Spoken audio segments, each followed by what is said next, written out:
thing. Greg, I think it's something, and it's enough of something that this is why I cautioned anybody to trade for CD or trade for Pickens if they weren't dead set. We 100% are giving him a long-term extension, because you can't say it's. I understand he loafed a bit in the last couple games. It's not based on play. Big games. I get that, but they important. But he played at a level that if they planned on paying him and having two of the highest paid receivers in the league, they were going to do it.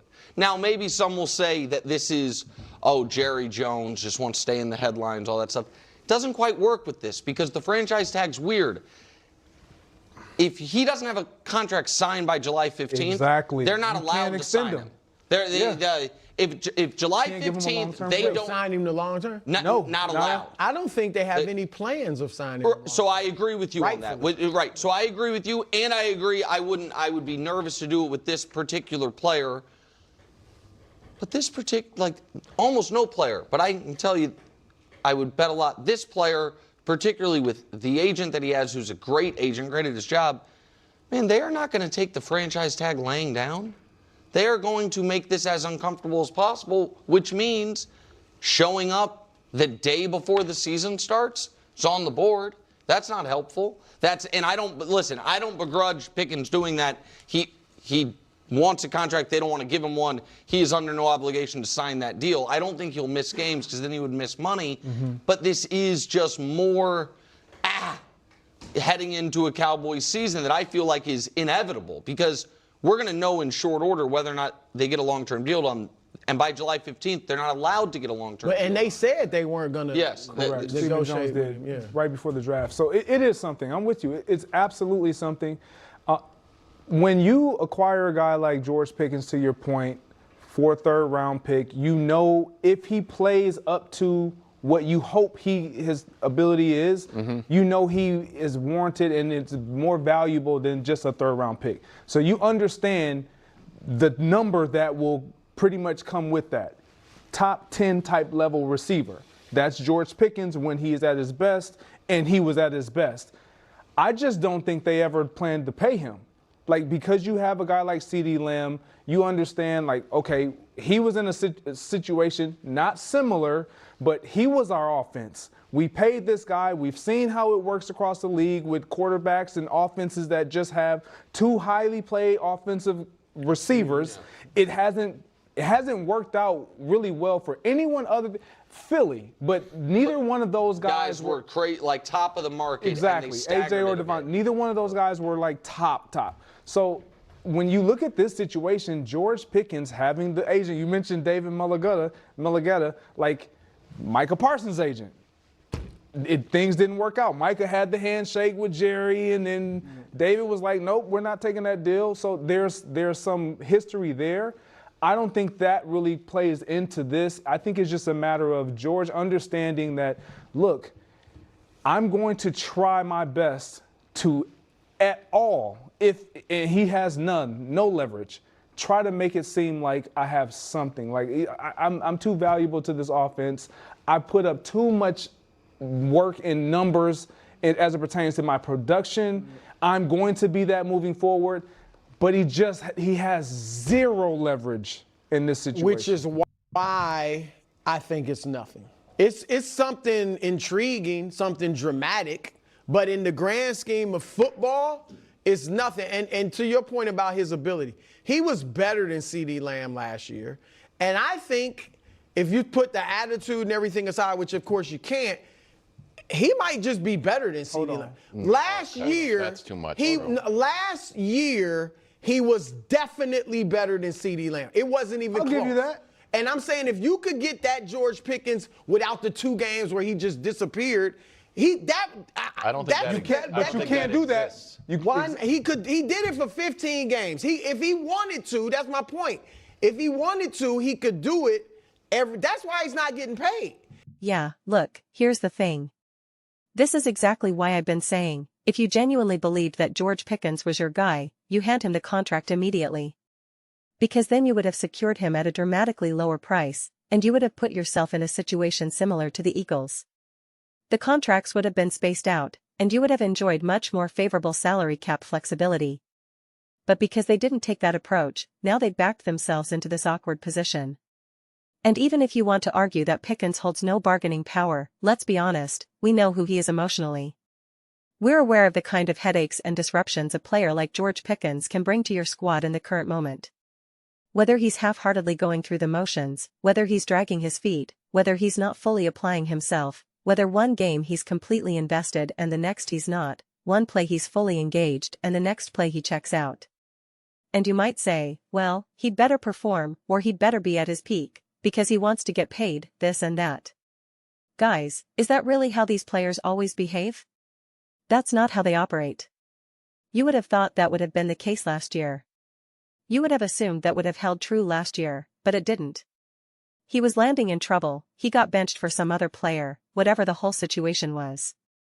Obviously, he got criticized vilely for his performances against the Lions and so on. So he wasn't that guy. So you can sit there and assume you're going to get the best version of him, but honestly, that's a pretty weak assumption, man.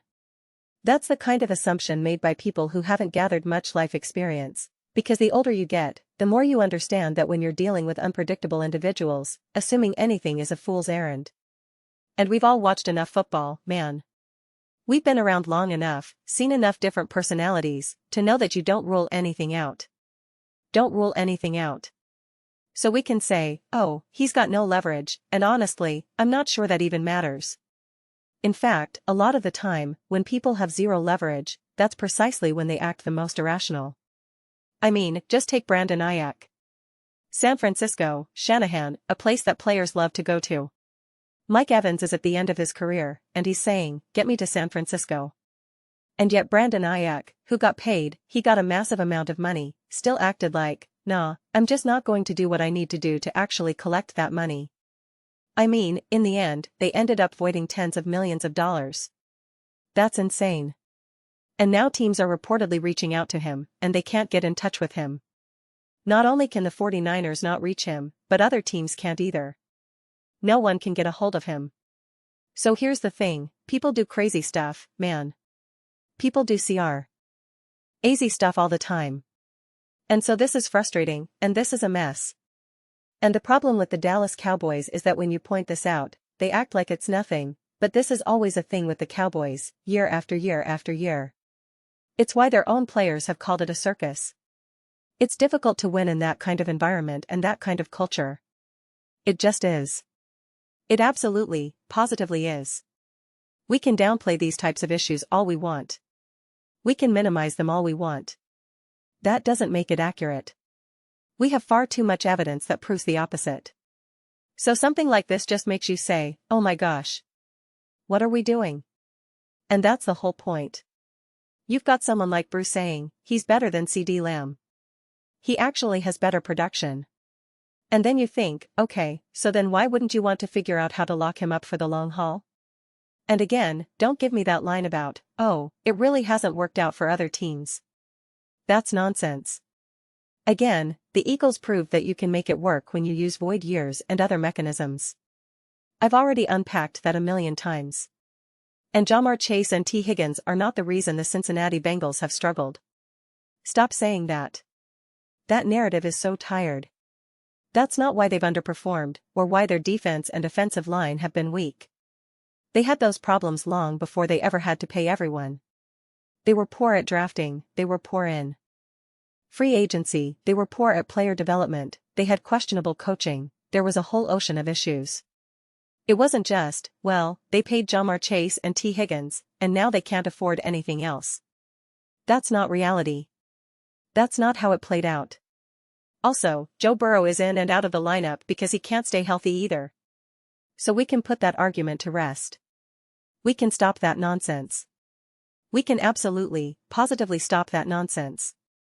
But this is why I stand by my original take. If you saw the value in George Pickens, you trade for him at a third-round pick, that's a steal. You could have worked out an incredible contract. You could have said, buddy, nobody wants you. The Steelers are getting rid of you. You're only a third-round pick. That's all we have to give up, a third-rounder. You could have used that to your advantage and structured a contract before he ever took a single snap with Dak Prescott and the Dallas Cowboys. Then you would have had an absolute bargain of a contract for George Pickens. They didn't do it. They didn't do it. And that was really their biggest problem, the thing they failed to anticipate. You know, they weren't planning for the future. And now you see that they're just kind of like, alright, we'll take him for 1 year. He'll put up decent numbers. We don't really want to get rid of him, so we'll keep him another year, right? They have no intention of a long-term deal, and it just makes you wonder, I don't know what you're trying to build right now. Are you trying to assemble a Super Bowl roster? Are you trying to construct a Super Bowl winning team right now? Yes or no? If you are, you have to think beyond just this single moment. Because it doesn't add up. It really doesn't. This is not what the Rams do. This is not what the Chiefs do.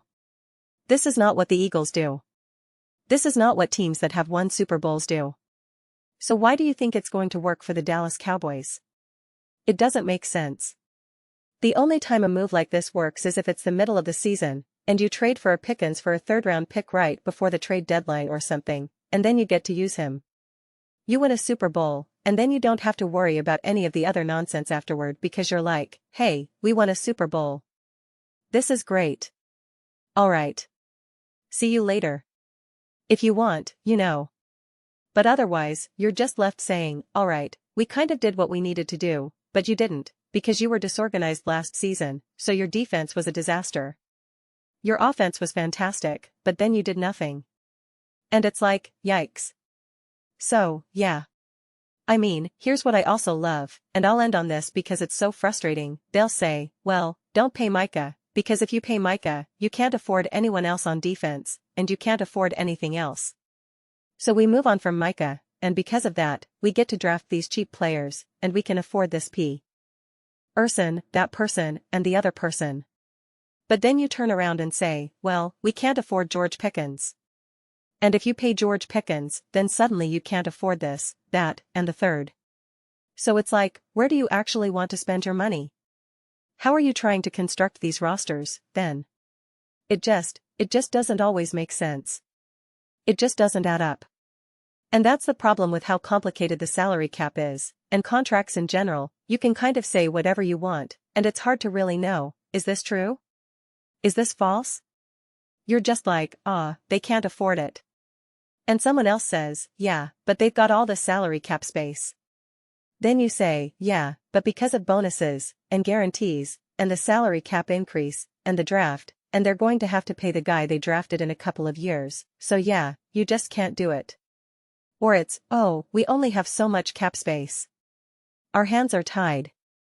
There's nothing we can do. And the response is, well, you can restructure that contract, and you can add, say, $20 million in a void year, and free up $20 million in cap space. Oh, no, we can't. Yeah, but you can. Oh, sorry. We can't. The truth is, you can essentially do whatever you want. That actually really is the reality. You can essentially do whatever you want. You really can. That's the secret. That's the secret nobody wants to talk about. You can actually do whatever you want. You just need an owner who's willing to spend money. That's what it boils down to. And it's just like, if the Dallas Cowboys were genuinely going all out and trying to win a Super Bowl with Dak Prescott and that group, you could easily lock this up. Easily. Easily. Would you maybe have to pay some of the consequences down the line in future years? For sure. But by that point, Dak is going to be retiring, CD is going to be older. You're either trying to win it all right now, or you're not. In many ways, the Eagles with A.J. Brown, the dead cap and that situation where they can't trade him until after June, that's technically one of the risks they took with some of the contracts they structured for A.J. Brown. But it led to multiple Super Bowl appearances, and it led to a Super Bowl win. So it was worth it. It was worth it. Those are just my thoughts. I'd absolutely love to hear yours. What do you guys all think about the Dallas Cowboys? You know, is this something? Is this nothing? How do you think they should go about it? Let me know your thoughts in the comments below. I read every single comment, So whether you agree with me or disagree with me, either way, let's get into some discussions. Let's get into some arguments, but ultimately, let's just have some fun. Please do consider subscribing. We're building an amazing community here. I would absolutely love to see you as part of it. I want to build something that we all genuinely feel connected to. Something that we're really excited to be part of. I think we're well on our way to doing that. Please don't forget to give this video a thumbs up. It really does help with visibility and the algorithm. Thank you so much. See you next time.